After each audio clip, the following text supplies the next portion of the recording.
తైలము నీకిచ్చిన చాలునా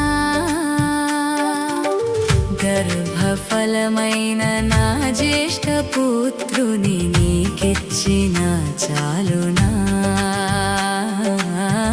గర్భఫలమైన నా జ్యేష్ఠ పుత్రుని నీకిచ్చిన చాలునా